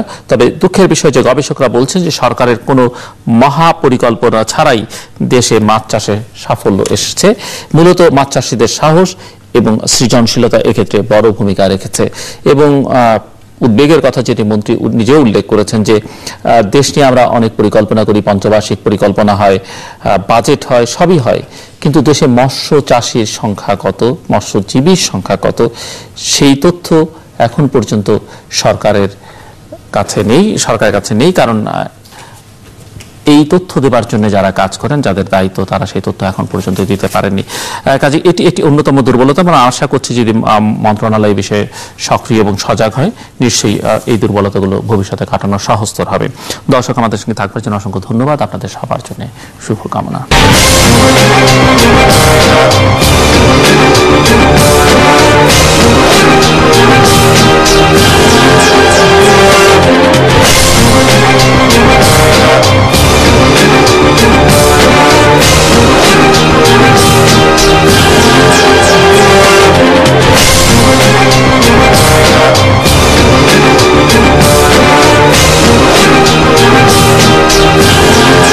থেকে 20 বছর আস্তে আস্তে করে উঠিয়েছে। আমরা যদি 2 ট্রিলিয়নও পেয়ে থাকি, তাহলে আমাকে আস্তে আস্তে 20 বছরে যদি আমরা উঠিয়ে নিই, তাহলে আমাদের প্রায় 5,000 কোটি টাকার গ্যাস ওখান থেকে নিতে পারবো। কিন্তু আমি আবার বলছি, আমার এখানে যদি জাটকা নিধনটা বন্ধ করা হয়, অন্যান্য সরকার পদক্ষেপ নিয়ে থাকেন, 50,000 কোটি টাকার বাড়তি ইলিশ মাছ পাওয়া যাবে। তো 50,000 কোটি টাকার বাড়তি ইলিশ মাছ যদি পাওয়া যায় আর 5,000 কোটি টাকার যদি গ্যাস পাওয়া যায়, তাহলে নির্ধারিতভাবে আমি বলতে পারি যে 10 গুণ মাছ পাওয়া যাবে। তাই আপনার মাধ্যমে মাননীয় প্রধানমন্ত্রীর কাছে আমার বিনীত অনুরোধ, এই যে মেরিন ফিশারিজের দিকে লক্ষ্য রাখুন। আপনি আবার এটা যে কথাটা বলেছেন যে ওই পরিবেশে খারাপ ওয়েদারের সময় হেলিকপ্টার যাবে না, খারাপ সময় যদি আমার হেলিকপ্টার না যেতে পারে, চোরের ট্রলারও আসবে না, সেই সময়টা বাদ দেন। অন্য সব সময় যদি এখানে থাকে, তাহলে কেউ চুরি করতে আসবে না। আমাদের নেভিদেরকে নিষ্ঠাবান, আমি এটা অস্বীকার করছি না, তারা দেশ ভালোবাসে, মাতৃকা ভালোবাসে, সেটা আমি অস্বীকার করছি না। কিন্তু ঢাকা শহরের যে ওনাদের হেডকোয়ার্টার আছে বা যেখানে যেখানে আছে, আমার মনে হয় নদীমাতৃক দেশে, নদীমাতৃক এলাকাগুলোতে ওনাদের যাওয়া উচিত বলে আমি মনে করি। যায় না সেটি আপনি বলছেন না, সে জানা, তাহলে তো আমি বলছি না, কিন্তু কঠোরভাবে এবং সচেতনভাবে পরিচালনার জন্য ওনাদেরকে আরো সচেতন হতে হবে। তাই মাননীয় প্রধানমন্ত্রী যদি আপনার এই ধরনের একটা ফ্লিট তৈরি করে দেন, তাহলে ওনারা নিশ্চয় যাবেন। ঘোষণাপত্র পাঠ করেছেন তার জন্য। এখন আমি মাননীয় মন্ত্রী মহোদয়ের মাধ্যমে আমি মাননীয় প্রধানমন্ত্রীকে ধন্যবাদ জানাই এবং অভিনন্দন জানাই যে এবার আমরা বাংলাদেশ বিশ্বের মৎস্য উৎপাদনে ৪র্থ স্থান দখল করেছে। এর মধ্যে বাংলাদেশ ফিশারিজ ডেভেলপমেন্ট কর্পোরেশন, এটা অবশ্য মিঠা পানির উৎপাদন, আমি আসছি, এবং বাংলাদেশ ফিশারিজ ডেভেলপমেন্ট কর্পোরেশন এবং ডাইরেক্টরেট অফ ফিশারিজের অবদান সবচেয়ে বেশি। সাথে সাথে আমি চ্যানেল আইকেও এর সাথে সম্পৃক্ত করতে চাই, বিশেষ করে টিভি ব্যক্তিত্ব চ্যানেল আই কর্ণধার শাইখ সিরাজকে। ওনাকে দেখেছি আমরা প্রত্যন্ত অঞ্চলে গিয়ে মাছের কি সমস্যা, কিভাবে সমাধান করতে হবে, সেগুলা করার পরিপ্রেক্ষিতে সরকারের দৃষ্টি আকর্ষিত হওয়ায় সাথে সাথে সেই পদক্ষেপ নিয়েছেন। তাই আমি ওনাকেও ধন্যবাদ জানাতে চাই। আপনি যেটা বলেছেন, আমাদের যে ৪র্থ স্থান অধিকার করেছি, সেটা শুধু মিষ্টি পানি, সামুদ্রিক মাছ এখনো আমরা ক্যালকুলেশনে আনা হয়নি। ফাও অফ ইউনাইটেড নেশনস যে প্রতিবেদন দিয়েছে, তার মধ্যে আমরা ৪র্থ স্থান। আমাদের যে যে স্বল্প জায়গা আছে সেই স্বল্প জায়গায় কত বলছেন আপনি ফাওয়ার হিসাব অনুযায়ী? ফায়ার চতুর্থ স্থান পেয়েছি আমরা। না, সেটি তো মিঠা পানির মাছ। মিঠা পানির মাছ সমুদ্রে মাছের অর্জনের দিক থেকে জি। আপনি আর একটা কথা বলেছিলেন যে 14,000 কোটি টাকা সাধারণত দিয়েছিল, সেখানে মৎস্যজীবীদের মাত্র 10% দেওয়া হয় আর কি। তো সুতরাং আমি সবসময় একটা কথা বলছি, মৎস্যজীবীদের পুনর্বাসন করান। মৎস্যজীবীকে যদি এখন আমাদের জিডিপি আরো 2% বাড়ানো সম্ভব যদি মৎস্য সম্পদটাকে নিয়ে আসেন, এবং মৎস্য সম্পদ আমরা এখন চতুর্থ মিষ্টি পানির জন্য হয়েছি, সুতরাং মেরিন ফিশটা যদি আমরা নিই 1 নম্বর আসবো বলে মনে করি। আমার মনে হয় আপনারা প্রতিবেদন দেখেছেন এবং সেটা পর্যালোচনা করি আমার সাথে একমত হবেন বলে আমি মনে করি আর কি। তো এই ছিল আমার মিস্টার মিনিস্টার কিছু কনক্লুড করবেন? আমি সর্বশেষ যে কথাটি বলবো যে জাতির পিতা বঙ্গবন্ধু শেখ মুজিবুর রহমানের সোনার বাংলা যে স্বপ্ন ছিল, সেই স্বপ্নকে পূরণে মৎস্য খাতকে আমাদের অবহেলা করলে চলবে না। মৎস্য খাত আমাদের একটা অত্যন্ত গুরুত্বপূর্ণ খাত, এবং এটাকে এগিয়ে নিয়ে যাওয়ার জন্য মাননীয় প্রধানমন্ত্রী যে পদক্ষেপ নিয়েছেন সেটাকে আরো সুদৃঢ় করার জন্য লোন সহ অন্যান্য ব্যবস্থাগুলিকে আরো যুগ উপযোগী করতে হবে, মৎস্যজীবীদের অনুকূলে আনতে হবে। সে ব্যাপারে আমরা সজাগ এবং আশা করব যে মাননীয় প্রধানমন্ত্রীর সুদক্ষ নেতৃত্বে আমরা সেই কাজটি সম্পন্ন করে বঙ্গবন্ধু সোনার বাংলা গড়ার স্বপ্নকে বাস্তবায়িত করতে পারব। প্রিয় দর্শক, অনুষ্ঠানের শেষ প্রান্তে ইতিমধ্যে সম্পর্কে আপনারা লিখতে পারেন ডাকে, ইমেল, SMS এর মাধ্যমে, ইন্টারনেট, আমাদের অফিসিয়াল ওয়েবসাইট অথবা সোশ্যাল নেটওয়ার্কে যে পেজ রয়েছে সেই পেজে আপনাদের মতামত রাখতে পারেন। আর আপনাদের মতামত আমাদের অনুষ্ঠান তৃতীয় মাত্রা আপনি দেখতে পাবেন না প্রতি বৃহস্পতিবার এবং শুক্রবার। এইভাবে নিচ্ছে কিনা সেটা হলো কথা। আরেকটি প্রসঙ্গ একটু আলোচনা নিয়ে আসি আমরা। আপনি এই প্রসঙ্গটি অনেকবার কথা বলেছেন, ট্রলার নিয়ে। জি, আপনি নানা ধরনের কমপ্লেন বিভিন্ন সময় করেছেন। এখানে যেহেতু মন্ত্রী আছেন, আমরা একটু শুনি আপনার। জি, উনি হয়তো রেসপন্স করতে পারতেন। না, সে ট্রলার নিয়ে আমার বেশ একটা না, আমার কথা হলো না, বেশ একটা না, আপনি এর আগে কিন্তু হ্যাঁ সেটা বলছি, সেটা কাগজে রাজনৈতিক আলোচনার মধ্যে বিরোধী দলরাও বলেছে। সেটা হলো মৎস্য আহরণের জন্য যে আপনারা যে সমস্ত ট্রলারগুলো দিয়েছেন, দেওয়া উচিত তো যার অভিজ্ঞতা আছে, যার ইনফ্রাস্ট্রাকচারাল ফ্যাসিলিটিস আছে, তার মানে অবকাঠামো আছে, যার ট্রলার দিবেন তাকে, যার ঘাট আছে, যার ফ্রিজিং প্ল্যান্ট আছে, যার ডকইয়ার্ড আছে, বা মৎস্যের অভিজ্ঞতা আছে। বর্তমান সরকার যে 34 জনকে মৎস্য ট্রলার দিয়েছেন, আমার জানা মতে 34 জনের মধ্যে 2-4 জন ছাড়া কেউই মৎস্য ব্যবসার সাথে জড়িত নাই। সবচেয়ে বড় কথা হলো ওনারা কিন্তু মৎস্য লাইসেন্সটা পেয়ে হয়তোবা জানা মতো অন্যের কাছে বিক্রি করে দিয়েছেন। তো তাহলে ওনাকে তো দেওয়া উচিত হয় না, সত্যিকার মৎস্যজীবীর দিকে দেওয়া হয়নি। তবে এখানে আমার দুঃখে ভরে স্বীকার করতে হয় যে সরকারটি মুক্তিযুদ্ধ চেতনায় এসছেন, আর যে সরকারটি মুক্তিযুদ্ধ চেতনাকে ধারণ করে না বলে অনেকে বলে থাকেন, সে বিএনপির আমলে কিন্তু বিএনপি কিন্তু সেটা করেনি, সত্যিকার মৎস্যজীবীদেরকে দিয়ে। সমুদ্র সীমাও রয়েছে বিস্তীর্ণ, সেটাকে সুরক্ষার জন্য ইতিমধ্যে আমাদের নেভি, কোস্টাল গার্ড এরা অত্যন্ত সচেতন এবং সক্রিয়, এবং আমাদের একেবারে পশ্চিম থেকে আরম্ভ করে একেবারে সেই ভারতের সীমানার থেকে আরম্ভ করে মায়ানমার পর্যন্ত এখানে এখন বিস্তীর্ণ এলাকায় যথেষ্ট পরিমাণে আমাদের যে পাহারা বা টহল যেটা, সেটাকে অনেক বেশি কার্যকর করা হয়েছে। তবে আপনি যে কথা বলছেন এটা আমরাও মানি যে এটাকে আরো বেশি কার্যকর করতে হবে।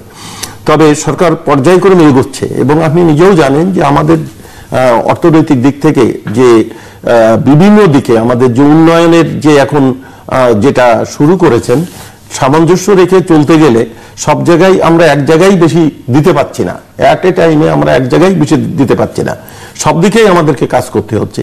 তো সামঞ্জস্য রেখে এখানে এগিয়ে যাচ্ছে, এবং এই এগোনোটাকে আমরা আরো কার্যকরী করতে চাই।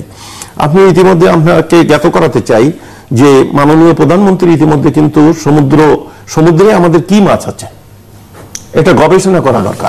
হ্যাঁ, এবং এই গবেষণার জন্য কিন্তু আমাদের একটি জাহাজ অলরেডি আমরা তৈরি করতে দিয়েছি, যেটাই মার্চের দিকে ওইটা ডেলিভারি দেবে। আমি সেই অক্টোবর মাসের আমি নিজেই সে জাহাজ দেখতে গিয়েছিলাম, জাহাজ এর ইঞ্জিন সেট হচ্ছে। নিধনটা বন্ধ করা হয়, অন্যান্য সরকার পদক্ষেপ নিয়ে থাকেন, 50,000 কোটি টাকার বাড়তি ইলিশ মাছ পাওয়া যাবে। তো 50,000 কোটি টাকার বাড়তি ইলিশ মাছ যদি পাওয়া যায়, আর 5,000 কোটি টাকার যদি গ্যাস পাওয়া যায়, তাহলে নির্ধারিতভাবে আমি বলতে পারি যে 10 গুণ মাছ পাওয়া যাবে। তাই আপনার মাধ্যমে মাননীয় প্রধানমন্ত্রীর কাছে আমার বিনীত অনুরোধ, এই যে মেরিন ফিশারিজের দিকে লক্ষ্য রাখুন। আপনি আবার এটা যে কথাটা বলেছেন যে ওই পরিবেশে খারাপ ওয়েদারের সময় হেলিকপ্টার যাবে না, খারাপ সময় যদি আমার হেলিকপ্টার না যেতে পারে, চোরের ট্রলারও আসবে না, সেই সময়টা বাদ দেন। অন্য সব সময় যদি এখানে থাকে তাহলে কেউ চুরি করতে আসবে না।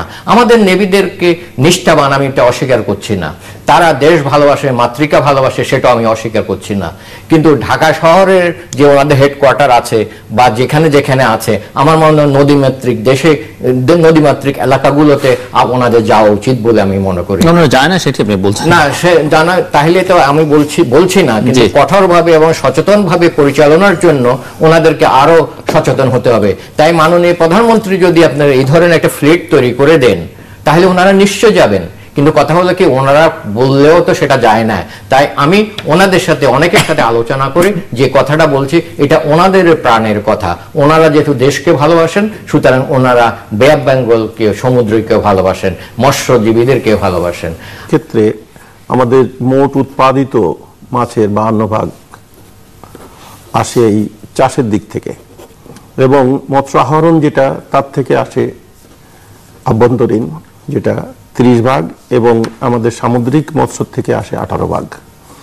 এবং এই মৎস্য আহরণ এবং উৎপাদন মিলে এখন আমাদের যে চাহিদা, এই চাহিদার, অর্থাৎ আমাদের প্রাণীজ আমিষের যে চাহিদা, সেই চাহিদার 60% পূরণ হয় মাছ থেকে।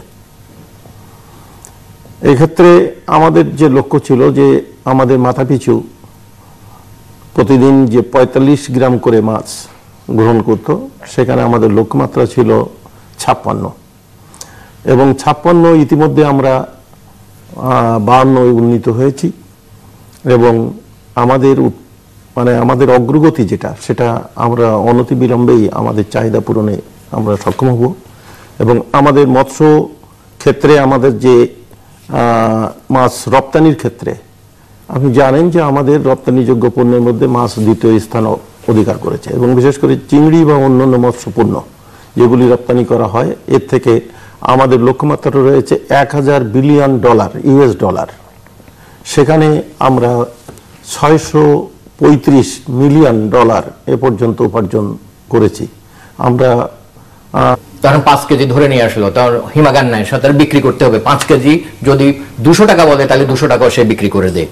তো সেজন্য সে যদি হিমাগারে রেখে দিতে পারে, কালকে সে গঞ্জে গিয়ে সেটা মিনিমাম 500 থেকে 700 টাকা বিক্রি করতে পারে। তার মানে 500 টাকা যদি বিক্রি করতে পারে, 15,000 টাকা বছর সে আর্ন করতে পারে, মাসে আর্ন করতে পারে। তাহলে এই যে আমাদের ঢাকা শহরের যে বস্তিবাসীরা, তারা কিন্তু গ্রাম থেকে আসছে, সেখানে কোনো ইনকাম নেই বলে তারা এখানে এসছে।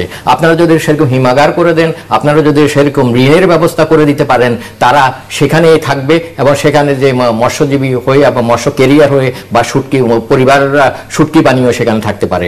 এখন সবচেয়ে বড় কথা হলো, আমাদের এখানে আমরা 4র্থ স্থান অধিকার করেছি। এটার জন্য মাননীয় প্রধানমন্ত্রীর পরিকল্পনা এবং প্রযুক্তির সম্ভাবনা, দুইয়ের সমন্বয় হয়েছে। শুধু সরকারের জন্য নয়, দুইয়ের সমন্বয়। বিশেষ করে আমরা খাদ্যে যে স্বয়ংসম্পন্ন হয়েছে, 3.5 কোটি টন যে আমাদের হয়েছে, সেখানেও কিন্তু হাইব্রিডের একটা সম্ভাবনা আছে, হাইব্রিডের অবদান আছে, শুধু মাননীয় প্রধানমন্ত্রীর পরিকল্পনা নয়। যেরকম বিএনপির আমলে 30 লক্ষ ঘাটতি রেখে গেছেন, মাননীয় প্রধানমন্ত্রী যেটা যেহেতু উদ্বৃত্ত করে রেখেছেন, তার জন্য ধন্যবাদ। সেজন্য এখন ওনাদেরকে যেতে হবে সামুদ্রিক মৎস্যের দিকে। এই কারণে আপনি জানেন আমাদের 54,000 বর্গমাইল শুধু এই যে সমুদ্র সীমা যা অর্জন, মানে সীমায় এই বিরোধ নিষ্পত্তির পরে বাংলাদেশে এখন যা অর্জন দাঁড়ালো, জি, এরপর এবং আমাদের একেবারে পশ্চিম থেকে আরম্ভ করে একেবারে সেই ভারতের সীমানার থেকে আরম্ভ করে মায়ানমার পর্যন্ত এখানে এখন বিস্তীর্ণ এলাকায় যথেষ্ট পরিমাণে আমাদের যে পাহারা বা টহল যেটা, সেটাকে অনেক বেশি কার্যকর করা হয়েছে। তবে আপনি যে কথা বলছেন, এটা আমরাও মানি যে এটাকে আরো বেশি কার্যকর করতে হবে। তবে সরকার পর্যায়ক্রমে এগোচ্ছে, এবং আপনি নিজেও জানেন যে আমাদের অর্থনৈতিক দিক থেকে যে বিভিন্ন দিকে আমাদের যে উন্নয়নের যে এখন যেটা শুরু করেছেন, সামঞ্জস্য রেখে চলতে গেলে সব জায়গায় আমরা এক জায়গায় বেশি দিতে পারছি না, অ্যাট এ টাইমে আমরা এক জায়গায় বেশি দিতে পারছি না, সব দিকেই আমাদেরকে কাজ করতে হচ্ছে। তো সামঞ্জস্য রেখে এখানে এগিয়ে যাচ্ছে এবং এই এগোনোটাকে আমরা আরো কার্যকরী করতে চাই। আপনি ইতিমধ্যে আপনাকে জ্ঞাত করাতে চাই যে মাননীয় প্রধানমন্ত্রী ইতিমধ্যে কিন্তু সমুদ্রে আমাদের কি মাছ আছে এটা গবেষণা করা দরকার।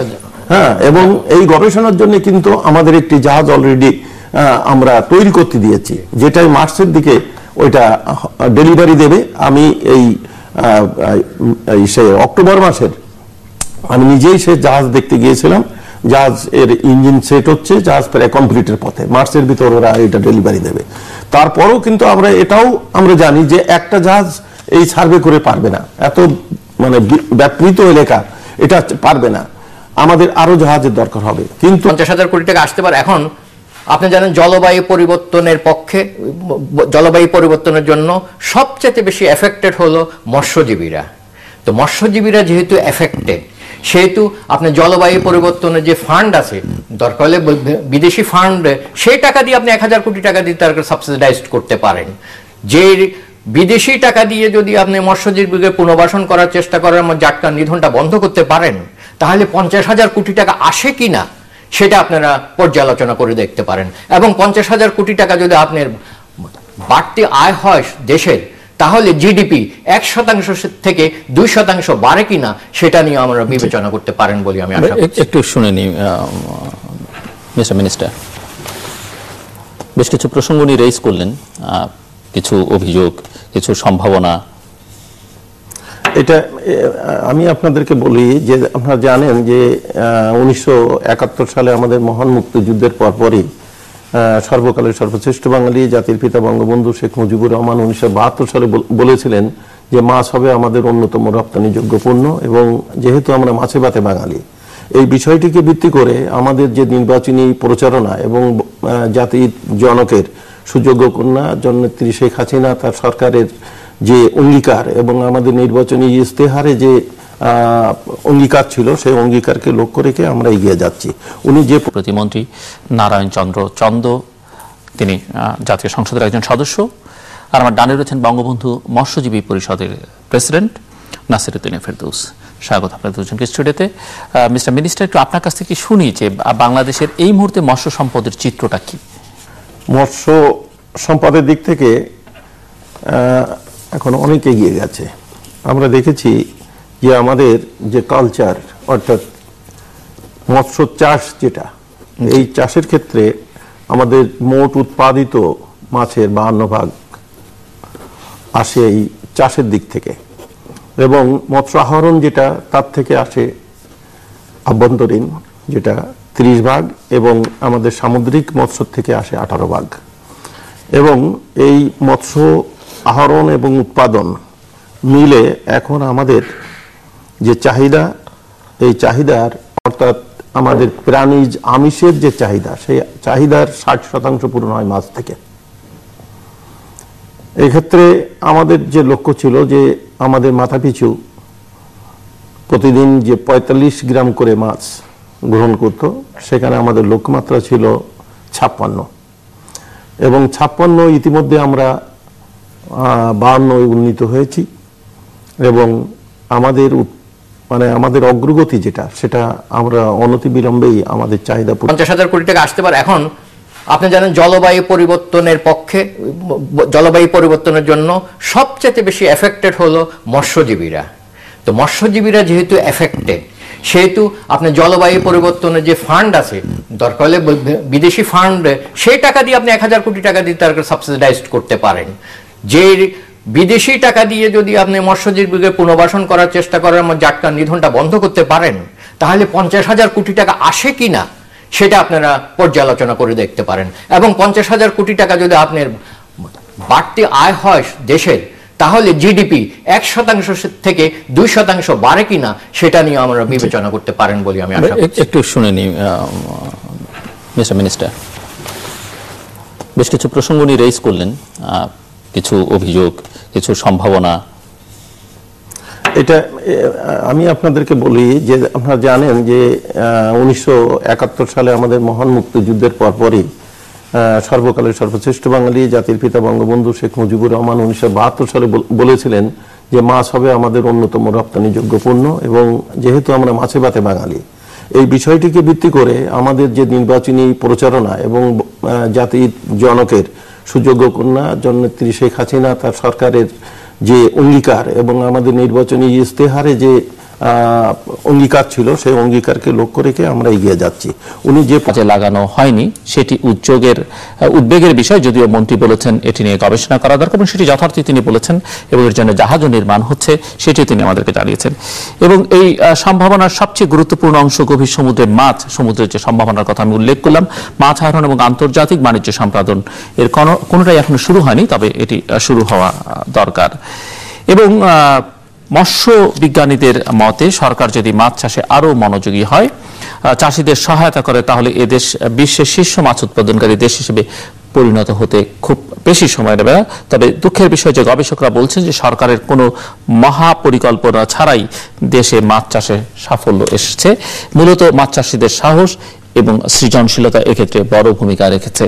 এবং উদ্বেগের কথা যেটি মন্ত্রী নিজেও উল্লেখ করেছেন যে দেশ নিয়ে আমরা অনেক পরিকল্পনা করি, পঞ্চবার্ষিক পরিকল্পনা হয়, বাজেট হয়, সবই হয়, কিন্তু দেশে মৎস্য চাষির সংখ্যা কত, মৎস্যজীবীর সংখ্যা কত, সেই তথ্য এখন পর্যন্ত সরকারের কাছে নেই। কারণ এই তথ্য দেবার জন্য যারা কাজ করেন, যাদের দায়িত্ব, তারা সেই তথ্য এখন পর্যন্ত দিতে পারেননি।